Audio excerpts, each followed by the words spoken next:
మనందరికీ తెలుసు, పార్టీలకు అతీతంగా అందరి అభిమానాన్ని చూరుకున్న నాయకుడు, ఒక రాజనీతిజ్ఞుడు, ఆదర్శ సుపరిపాలనకు ఆద్యుడు అటల్ బిహారీ వాజ్పేయి గారు అన్న విషయం తెలుసు. వక్తలందరూ కూడా చెప్పారు. కానీ ఆయన అన్ని లక్షణాలున్న నాయకుడు, విఘ్నత, స్థితప్రజ్ఞత, ప్రాపజ్ఞత కలిగిన నాయకుడు, అన్నిటికి మించి కవి హృదయం కలిగిన వాడు కూడా. ఆయన హార్ నహీ మానుంగా, రార్ నహీ టానుంగా, కాల్ కే కపాల్ పర్ లిఖతా మిట్తా జావుంగా, నయా గీత్ మై గావుంగా అంటాడు. నేను పరాజయాన్ని ఒప్పుకోను, ఒక కొత్త దారిని సృష్టిస్తాను, కొత్త దారిని సృష్టిస్తాను, కాలం రాసిన తలరాతని మారుస్తాను, ఒక కొత్త గీతం పాడుతూ ముందుకు సాగుతాను అని చెప్పాడు. వాజ్పేయి గారు ఆయన జీవితంలో, రాజకీయ జీవితంలో కానీ వ్యక్తిగత జీవితంలో కానీ ఏనాడు అపజయాన్ని ఒప్పుకోలేదు. 56 సంవత్సరాల పాటు ప్రతిపక్షంలో పోరాడాడు. బహుశా ఈ దేశంలో వాజ్పేయి గారి లాగా పర్యటన చేసినవాడు కాశ్మీర్ నుంచి కన్యాకుమారి దాకా, అటక్ నుంచి కటక్ దాకా, ఈ రాష్ట్రం కాకుండా రాష్ట్రం కాకుండా, ఈ గ్రామం కాకుండా గ్రామం కాకుండా తిరగని ప్రదేశం ఉండదు, ఆయన సృష్టించని సమస్య బహుశా ఉండదు. అన్ని సంవత్సరాల పాటు ప్రతిపక్షంలో ఉన్నాడు. అదే సమయంలో 10 సార్లు లోక్సభకి, అంబిక లక్ష్మీనారాయణ గారు 10 సార్లు లోక్సభకి, 2 సార్లు రాజ్యసభకి ఎన్నికైన ఏకైక నాయకుడు కూడా ఈ దేశంలో అటల్ బిహారీ వాజ్పేయి గారే. సుదీర్ఘకాలం పాటు ప్రతిపక్ష నాయకుడిగా ఉంటూ ఒకే సిద్ధాంతాన్ని, ఒకే పార్టీని నమ్ముకొని విలువలతో కూడిన రాజకీయాన్ని నడుపుతూ ఏ సిద్ధాంతం కోసమైతే పోరాడాడో, ఏ సమస్యల పరిష్కారం కోసమైతే పరిశ్రమించాడో దాన్ని ప్రధానమంత్రి అయిన తర్వాత చేసి నిరూపించాడు. నా వ్యక్తిగతంగా నా అదృష్టం ఏంటంటే, నేను 21 సంవత్సరాల వయసులో మొట్టమొదటిసారిగా అటల్ బిహారీ వాజ్పేయి గారిని కలిస్తే, తర్వాత నేను 93లో ఢిల్లీ వెళ్ళాను. 94లో నాకు మహద్భాగ్యం కలిగింది. అదేంటంటే 2 రోజుల పాటు పూర్తిగా వారికి ఒక వ్యవస్థ చూడడానికి, ఆయన బాగోగులు చూడడానికి, సమయానికి టీ అందించడానికి, కాఫీ అందించడానికి, భోజనం వ్యవస్థ చూడడానికి, కారు డీజిల్ ఉందా లేదా చూడడానికి అవకాశం కలిగింది. 94 రాష్ట్ర ఎన్నికల సందర్భంగా, అది కూడా ఈ ప్రత్యేకంగా ఈ వేదిక మీద నుంచి ఎందుకు ప్రస్తావించాలంటే, 94 ఎన్నికల సందర్భంగా వారు బెంగళూరుకు వస్తే ఒక కంటెస్ట్ కారును తీసుకెళ్లి వారిని రిసీవ్ చేసుకుని స్థానిక నాయకత్వం వచ్చింది, వారు వెంట వెళ్లే అవకాశం వచ్చింది. 94 డిసెంబర్ మొట్టమొదటిగా హిందూపూర్లో ఒక బహిరంగ సభ జరిగింది. తర్వాత కదిర్లో ఒక బహిరంగ సభ జరిగింది. కదిర్లో ఉన్న నాయకులకి విషయం తెలిసే ఉంటుంది. తర్వాత రాత్రి కదిర్లో ఉండి మరుసటి రోజు ఉదయం తమ్మలపల్లి నియోజకవర్గంలో మొలకల చెరువులో బహిరంగ సభ, మధ్యాహ్నం మదనపల్లిలో బహిరంగ సభ, సాయంత్రం తిరుపతితో ఒక బహిరంగ సభ చూసుకొని 2 రోజుల పాటు పర్యటన పూర్తి చేసుకుంటే అని పూర్తిగా నేను ఉండే మహద్భాగ్యం కలిగింది. అందుకని ఆనాడు నాకు తెలియదు, అటల్ బిహారీ వాజ్పేయి గారు గొప్పగా తెలుసు, ఆయన బాగా గౌరవించే వాళ్ళం, చిన్న వయసు. కానీ ఖచ్చితంగా 1.5 సంవత్సరం తర్వాత ఆనాడు ఎన్నికల బహిరంగ సభల్లో మన రాష్ట్రానికి వచ్చిన అటల్ బిహారీ వాజ్పేయి గారు ఈ దేశానికి ప్రధానమంత్రి అయ్యారు. చిన్న కుటుంబం నుంచి పుట్టినవాడు కాబట్టి పేదరిక నిర్మూలన కోసం ప్రయత్నం చేశాడు. అనేక రకాల పథకాలను తీసుకొచ్చాడు. విద్య అన్నిటికన్నా ముఖ్యమైంది. విద్యను అందిస్తే అదే పని వాళ్ళ భవిష్యత్తును వారు నిర్మించుకుంటున్నారనే ఒక సమున్నత లక్ష్యంతో ఆనాడు నిర్బంధ విద్యను తీసుకొచ్చి సర్వశిక్ష అభియాన్ని శ్రీకారం చుట్టి ఈ దేశాన్ని నిరక్షరాస్యత వైపు నుంచి అక్షరాస్యత వైపు నడిపించిన ఘనత కూడా అటల్ బిహారీ వాజ్పేయి గారిదే. గ్రామీణాభివృద్ధి మీద, వ్యవసాయ రంగం మీద పెద్దపీట వేసి, గ్రామీణ రంగం స్థితిగతులు బాగుపడితే వ్యవసాయ రంగం అన్నదాత పరిస్థితులు మెరుగుపడితే ఈ దేశం అభివృద్ధి సాధిస్తుందని దృఢంగా భావించిన వాడు, కొన్ని సంవత్సరాలు 5 దశాబ్దాల పైగా ఈ సమస్యల మీద దేశమంతా తిరిగినవాడు కాబట్టి ఆనాడు గ్రామీణ ఉపాధి పథకానికి 10కి ఆహార పథకాన్ని తీసుకొచ్చి, లేదా సంపూర్ణ రోజ్గార్ యోజన తీసుకొచ్చి గ్రామీణ ప్రాంతాల్లో వ్యవసాయ కూలీలకి ఉపాధి అవకాశాలని కల్పించిన ఘనత కూడా వాజ్పేయి గారితే అనే విషయాన్ని మనం గుర్తుపెట్టుకోవాలి. వ్యవసాయం అప్పటిదాకా అందరూ అన్నదాత గురించి మాట్లాడేవారు. అన్నదాతేవి దేశానికి వెన్నెముక అనేవాళ్ళు. అన్నదాత లేదే రాజ్యం లేదని స్లోగన్లు ఇచ్చేవాళ్ళు తప్పిస్తే దాన్ని ఆచరణలో చూపే ప్రయత్నం ఎవరు చేసేవారు కాదు. అటల్ బిహారీ వాజ్పేయి గారు ఆనాడు సమగ్ర పంటల బీమా పథకాన్ని తీసుకురావడమే కాకుండా రైతులందరికీ కూడా 25% పావలా వడ్డీకి రుణం ఇప్పించే ప్రయత్నం చేశాడు. ఆనాడు ఉద్యోగస్తులకి, పెద్ద పెద్ద వ్యాపారస్తులకు మాత్రమే పరిమితమైన కిసాన్ క్రెడిట్ కార్డు తీసుకొచ్చి 3 లక్షల దాకా రుణ పరిమితి తీసుకొచ్చి తను ప్రధానమంత్రిగా ఉన్ననాడు 3 కోట్ల మంది రైతన్నలకి కిసాన్ క్రెడిట్ కార్డునిచ్చి ఒక ఆర్థిక స్వాతంత్రాన్ని కాకుండా ఒక ఆర్థిక సాధికారతను కూడా కల్పించిన రైతు పక్షపాటి అటల్ బిహారీ వాజ్పేయి గారు.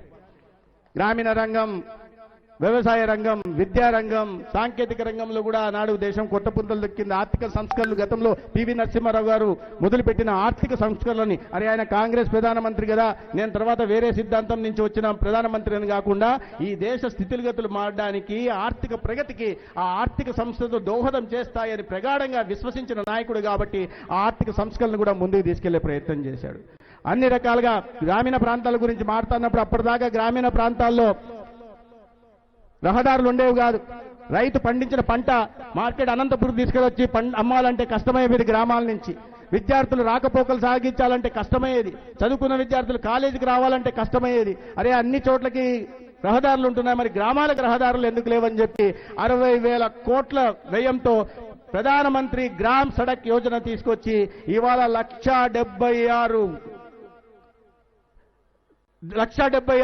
గ్రామాలకి రహదారి సౌకర్యం కల్పిస్తే ఇప్పటిదాకా PMGSY మీద 8 లక్షల కిలోమీటర్ల రహదారి నిర్మాణం జరిగింది. దానికి దాదాపు 4 లక్షల కోట్లు ఈ దేశంలో ఖర్చు పెట్టడం జరిగింది.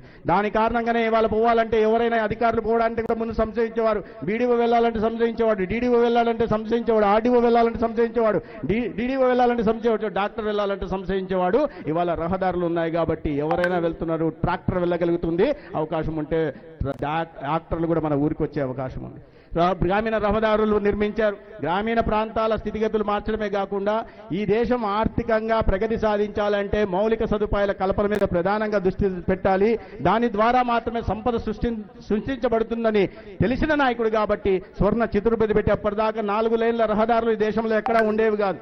వాటిని ఇవాళ 5,000 కిలోమీటర్ల స్వర్ణ చతుర్భుజిని 58,000 కోట్లతో మొదలు పెడితే అది కాస్త విస్తరించి ఇవాళ 1,26,000 కోట్ల హైవేల నిర్మాణం ఉంది. దాంట్లో భాగంగానే ఇవాళ 65,000 కిలోమీటర్ల హైవేలని ఇప్పుడు ప్రస్తుత ప్రధాని నరేంద్ర మోడీ గారు నిర్మించి ఇంకో 55,000 కిలోమీటర్ల నిర్మాణం కూడా జరుగుతోంది. ఈ దేశంలో 27 ఎక్స్ప్రెస్ హైవేల నిర్మాణం జరుగుతుంటే ఒకటి అమరావతి నుంచి మన ప్రాంతం మీదుగా బెంగళూరు దాకా కూడా ఎక్స్ప్రెస్ హైవే పోతా ఉంది.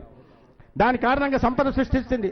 లాజిస్టిక్స్ పెరగడం వల్ల, రహదారి సౌకర్యం కలగడం వల్ల పరిశ్రమలు రావడం మొదలుపెట్టాయి. పరిశ్రమలు రావడం వల్ల పెట్టుబడులు రావడం మొదలుపెట్టాయి. పెట్టుబడులు రావడం వల్ల చదువుకున్న యువతకు ఉపాధి అవకాశాలు కలగడం పట్టాయి. దాని కారణంగానే ఇవాళ ఆ సంపద సృష్టించబడుతుంది. ప్రజల జీవన ప్రమాణాలు పెరుగుతున్నాయి. పేదల తలసరి ఆదాయం పెరుగుతుంది. వీటన్నిటికి కూడా ఆద్యుడు అటల్ బిహారీ వాజ్పేయి గారే. ఆయన అందరూ అజాత శత్రువు అటల్ బిహారీ వాజ్పేయి అంటూనే అజాత శత్రువు అంటారు. ఎవరితో పాపం విరోధం పెట్టుకోడు, అందరితో బాగా ఉంటాడు. కానీ సిద్ధాంతం విషయంలో మాత్రం ఎన్నడూ రాజీ పడను. సిద్ధాంతం విషయంలో ఏనాడు రాజీ పడడు. ఆనాడు మన దేశంలో ఉగ్రవాదానికి ఊతమిచ్చి ప్రేరేపిస్తున్నాం మన పొరుగు దేశం పాకిస్తాన్కి. అరే బాబు, నువ్వు పేదరిక దేశం, నేను పేద దేశం, మనం ఇంకా అభివృద్ధి చెందుతున్న దేశాలుగానే మిగిలిపోయాం. మనం ఎప్పుడు అభివృద్ధి చెందిన దేశాలుగా మారాలి. కాబట్టి నువ్వు ఉగ్రవాదాన్ని ఆపేయని చెప్పి స్నేహస్తం ఇచ్చి లాహోర్ బస్సు యాత్ర చేసి పాకిస్తాన్కి వెళ్లి స్నేహస్తం చాచాడు. అరే బాగుపడదామని. కానీ ఒక రోగ్ నేషన్ గా గుర్తింపబడిన పాకిస్తాన్ ఆ స్నేహస్తాన్ని తీసుకోలేదు.